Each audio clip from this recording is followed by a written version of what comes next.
What is the role of the tax records? Bakit mahalaga pa yun? Ang kinokompara kasi natin, Karen, ay on the one hand, yung mga bank records, yung mga pumasok na pera at lumabas na pera sa mga accounts ni Vice President at ng kanyang asawa. On the other hand, ang titingnan din natin ay yung kanyang lawful income. At yung income tax returns halimbawa, yun mismo ay galing sa kanila at yun ay magpapakita kung ano yung mga dineklara nilang lawful income nila. So, yun ang isang dahilan kung bakit mahalaga ang mga tax records. Aside from that, kailangan kasi natin mabuo yung larawan. You cannot just take a snapshot of a person's accounts and then come to the conclusion na meron siyang unexplained wealth. Ano yun? Talagang kailangan na suriin ng mabuti yung mga pumasok at lumabas na pera at ikukumpara nga yan sa lehitimong income ng isang lingkod bayan. Enzo Recto, kalaban ang katiwalian at kasinungalingan, kakampi sa katotohanan at kabutihan. So, today po, ngayon po ay Lunes, the Senate Impeachment Court is expected to vote today, right? Kung mag-i-issue, papayag sila na mag-issue ng sabina para sa bank records, sa tax returns, etc. You gave a very, it's been described as a very strong argument during the impeachment trial last week. Anong nakikita po niyo, Representative Diokno? Papayag kaya ang korte? Well, kung ang magiging batayan natin ay yung mga nangyari nung previous impeachment trials, ay ako ay malaki ang kumpiyansa ko. Kasi kung titingnan natin halimbawa yung nangyari nung impeachment ni dating Chief Justice Corona, pumayag ang impeachment court at naglabas sila ng mga sabina para makita ang dokumento.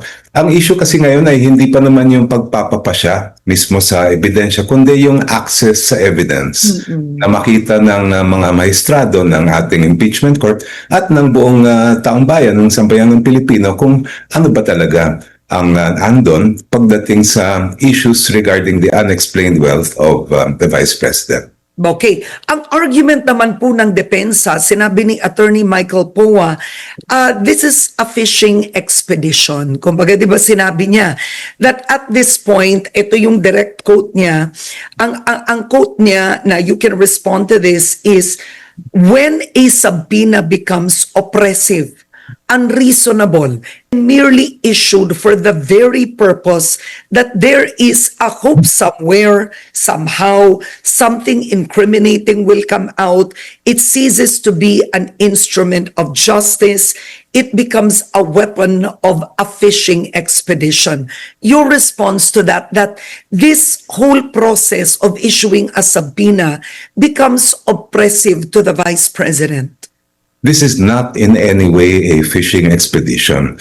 Yung kasing sinasabing fishing expedition, nangyayari yan kung halimbawa maglalabas ng sabina ang isang korte na baka sakaling may lumabas o may lumitaw na impormasyon. Yan yung fishing expedition. Kaya nga fishing, baka makahuli.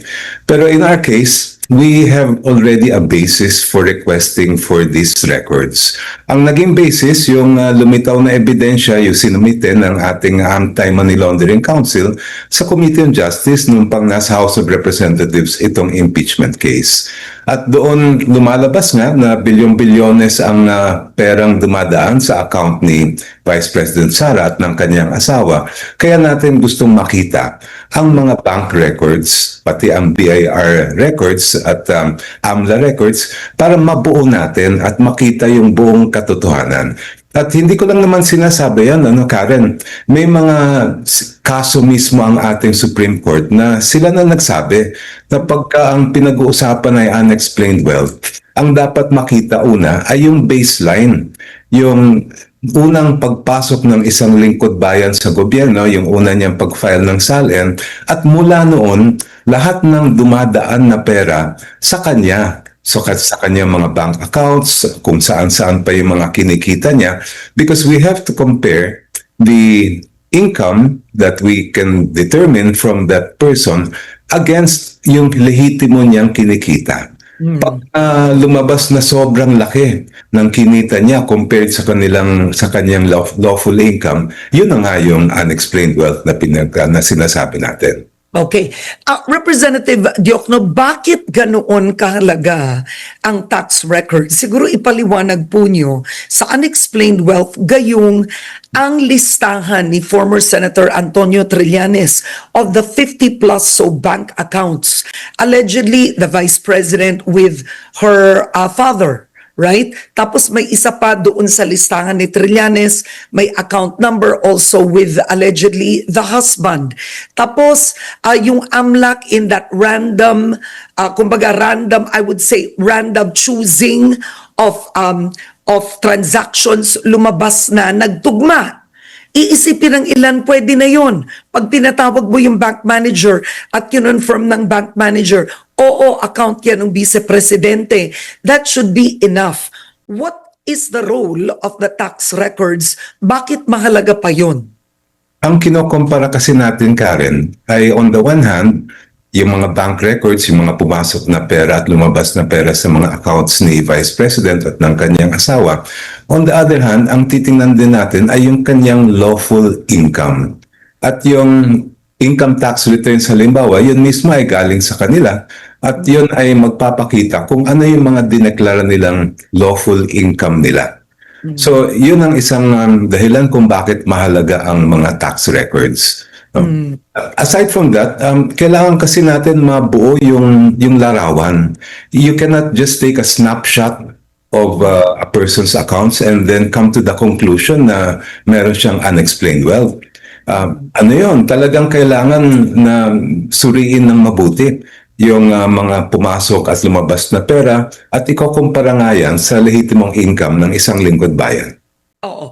Kasi yung SALN po ni Vice President 2025 ay nailabas na yun, di ba, Representative Diokno? Katunayan, sinabi nung depensa noon, yung milyon-milyong, I think 8 million or more, yung questionable, ang sinabi ni Attorney Michael Powa noon, ay inilagay lang daw sa others. So iisipin ng ilan, yung SALN niya, sapat na yun.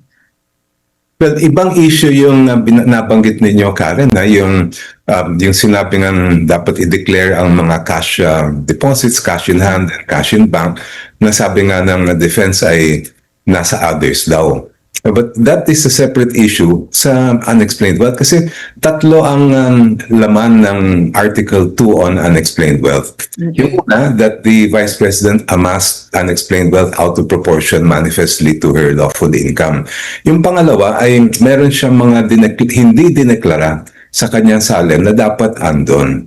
At pangatlo, yung hindi niya pag-divest, in fact, yung tuloy-tuloy niyang pakikilahok sa business interest na pinagbabawal ng ating konstitusyon. So each of these has their own strands of evidence that must be presented to support those charges. Oo. Allegedly, in the bank accounts, doon sa House Justice Committee, lumalabas sa listahan ni Trillanes na si Sammy Uy. Si Sammy Uy, isang negosyante sa Davao na kilalang malapit na kaibigan ni dating Pangulong Duterte, was allegedly depositing something like 7 million pesos every week or every 2 weeks into their joint account, right?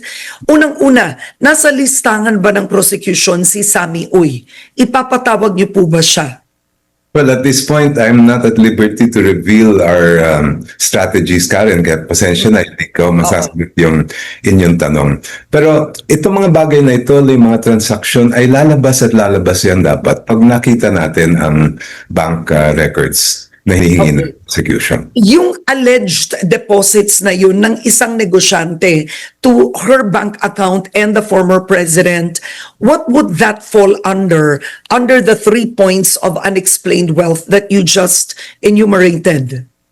Well, if you recall, during the Committee on Justice hearings, when the Anti-Money Laundering Council Executive Director testified, nabanggit nga niya na meron silang nakita or part of their evidence gathering were certain predicate crimes. And doon na lumabas yung, in connection with that, ata lumabas yung mga pangalan na yan. Now, of course, these are issues that will have to be threshed out anew before the impeachment court. At at this point, ayoko munang Oo. ibas kung ano At kumbaga, i-detalye. yung naiharap natin. Bunyog, bunyog, halikan na kasama ka. Bunyog, kapag buklod ay may pag-asa. Luzon, Visayas, Mindanao, isa ang pananaw. Sa bagong Pilipinas ang bunyog isisigaw. Bunyog.